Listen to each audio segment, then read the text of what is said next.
우선 세례 교육과 관련해서 이런 교육을 받을 수 있게 해주신 하나님께 감사드립니다. 또한 이 교육을 받을 수 있는 교회가 있게 해주심을 감사드립니다. 그리고 이 교육을 올바르게 잘 가르쳐 주시고 지도해 주신 목사님께도 감사하고, 우리들이 이 교육을 받는 동안 응원해 주시고 배려해 주신 교회 성도님께도 감사드립니다. 무엇보다도 이런 세례 교육을 받게 하시어 앞으로 주의 백성으로 이끄실 하나님께 이 자리를 빌어 감사드립니다. 저는 그간 세례 교육을 받으면서 굉장히 많은 것을 알게 됐습니다. 먼저 하나님의 삼위일체, 교회의 법과 제도, 예수님의 구원 등을 알게 됐습니다. 솔직히 세례 교육이 왜 필요한지 의문을 들었었고, 교회에 다니면 그냥 교회에 와서 예배하고 기도하는 게 전부 아닌가? 라는 생각을 했었습니다. 하지만 내가 올바르게 신앙생활을 하고 이단에게 빠지지 않게 가야 할 방향을 잡아주는 일이라는 것을 알게 되어 좋았습니다. 또한 이 과정 속에서 제가 궁금한 부분을 목사님께 바로바로 질문하여 그 답을 얻어내는 것이 정말 속 시원했던 것 같습니다. 뿐만 아니라 올해 목사님이 가장 강조하시는 것 중에 하나인 내일에 대한 희망을 버리고 오직 하나님만을 의지하라는 이 말씀이 저에게 큰 울림이 되었습니다. 이 외에도 특히나 교회의 제도가 인상 깊었는데, 교회에 여러 회가 있고 총회라는 곳이 이것을 주관하는 이 체계적인 제도를 알게 되었습니다. 이 교회 제도가 생각보다 훨씬 정교해서 놀랐고, 이런 부분들이 원래 내가 중요하게 생각하지 않고 그저 그런 부분을 여기는 부분이었으나 앞으로는 흥미가 없더라도 교회에 속한 성도로서 더 찾아보고 공부해야겠다는 다짐을 하게 되었습니다. 저 다짐뿐만 아니라 여러 가지를 다짐하고 약속하게 됐는데, 먼저 오직 하나님만을 찾고 의지하여 내일의 희망을 찾지 않겠다고 생각했습니다. 제가 평소에 힘든 일이 있으면 그 일을 당장에 해결하려고 했던 것 같습니다. 앞으로는 교회에 나와서 하나님을 먼저 찾겠습니다. 두 번째로는 예수님의 구원에 감동하는 사람이 되겠다고 다짐했습니다. 지금까지 저는 예수님이 저를 위해 죽으셨고 그로 인해 우리가 구원을 얻었다는 것을 알고 있었지만 제게 큰 감동으로 다가오지 못했었습니다. 하지만 이제 예수님의 죽음에 감동하는 사람이 되고 그 마음이 떠나지 않게 기도하겠습니다. 세 번째, 성경을 계속 읽고 공부하도록 하는 것입니다. 평소에 읽지 않았던 성경이 우리 신앙생활의 길이 되어준다는 것을 알고 이번 교육에서 깨달았습니다. 또한 내가 생각보다 성경에 대해 알고 있는 것이 많이 없다고 느꼈습니다. 앞으로 성경을 꾸준하게 읽고 묵상하고 공부해야겠다고 다짐했습니다. 마지막으로 하나님을 나타내는 삶을 살겠다고 다짐했습니다.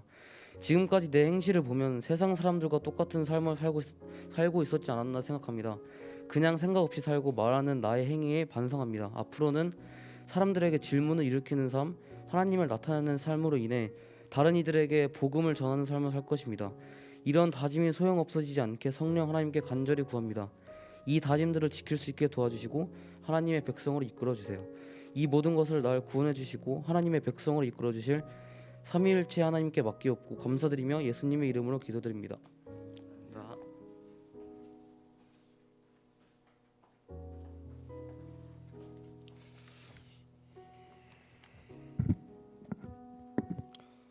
저는 지난 6주간 세례 문답을 받으면서 새롭게 알게 된 것은 바로 세례자의 자격은 내가 의로워야 받는 것이 아닌 내가 정말 죄인됨을 인정할 수밖에 없는 것을 인정하고 회개하는 것이며, 나의 구원자는 예수 그리스도이십니다가 전제가 된다라는 것을 새롭게 알았습니다.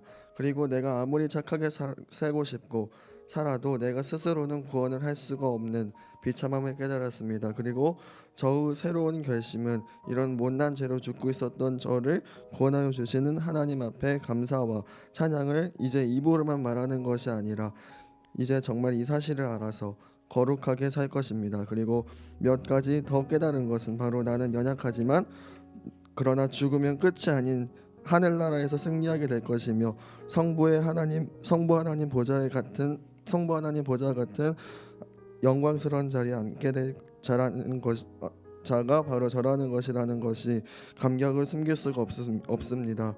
그리고 왜 하나님이 스스로가 자진하셔서 이사야 53장에 기록된 대로 하늘 영광을 모두 다 버리시고 사람의 옷을 입으신 지극히 높으신 참 사람과 참 신이 되셔서 낮은 세상에 오신 이유를 알았습니다. 바로 하나님의 공의가 만족되기 위해, 또한 스스로 죄가 되셔서 오늘 세례받은 저를 살리셔야 했기 때문에, 저를 사랑하셔야 했기 때문에 오신 것이 바로 그 이유였다라는 것을 알았습니다. 그리고 마지막으로 알게 된 사실은 모든 성경은 하나님의 감동으로 된 것이라는 것을 이번 세례 교육을 통해 너무 잘 확신하였습니다. 이제 세례를 받아 정식으로 교인이 되면 옛날의 모든 죄를 청산하고 새 삶을 살기로 결심합니다. 그리고 저를 사랑하사 십자가의 생명을 주사 저를 살리신 삼위일체 하나님께 감사합니다. 또한 이 놀라운 은혜를 주신 전능하신 성령님께 감사합니다.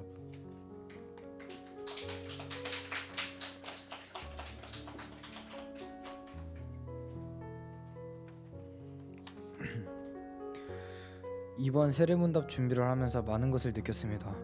먼저 새바람교회 이청남 목사님께 세례문답을 통해 하나님을 더 잘 알 수 있게 해주심에 감사드리고, 새바람교회에서 한 분 한 분이 큰 힘이 되어주시는 성도님들께도 감사드립니다. 그리고 이 모든 것을 가능하게 해주신 하나님 그리스도께도 감사드립니다. 우선 첫 번째로 가장 놀라고 크게 기억 남았던 것은 내일을 희망한다는 것은 인간의 죄의 뿌리였다는 것을 알았고, 내일은 오직 내일의 주인 되시는 하나님을 소망해야 한다는 것을 알았습니다. 두 번째로는 세례는 아무에게나 목사의 아들이라고 주는 것이 아니고 잘 선별해서 세례문답 교육을 받고 시험까지 보고 통과해야 받을 수 있는 것이라는 것을 알게 됐습니다. 그리고 어디서든 우리가 무슨 행동을 하든지 구주 되시는 하나님께서 지켜보고 계신다는 것을 이론으로 듣고 알고는 있었지만, 그럼에도 나쁜 행동을 행하고 있었다는 것을 깨달았고, 이 행동을 한다는 것은 주님께서 우리를 지켜보고 있다는 사실을 믿지 않는 것과 다름이 없다는 것을 다시 한번 깨달았기 때문에 다시는 그런 행동을 하지 않을 것이라 굳게 다짐했습니다. 또 세례문답 교육을 받고 구주 하나님을 더 잘 알게 되었고, 나를 위해 모든 수치와 죄를 사하기 위해 오신 예수 그리스도와 예수 그리스도를 보내주신 하나님과 예수님이 승천하신 후에도 우리 곁에 계신 성령님의 사랑하심이 더 잘 느껴지게 되는 좋은 경험이었습니다. 이번 세례문답을 같이 한 현승이 형, 한결이 형도 저와 같은 마음이었을 겁니다. 새바람교회에서 함께 자라서 함께 하나님 안에 거하는 하나님 나라 백성이 되어 하나님의 자녀답게 살아갈 수 있기를 소망합니다. 또 세례문답을 통해 예전에 죄 많던 나는 사라지고 다시 태어나 그리스도를 빛내며 그리스도를 통해 내일을 희망하며 살아갈 수 있게 해주신 주님께 감사드립니다.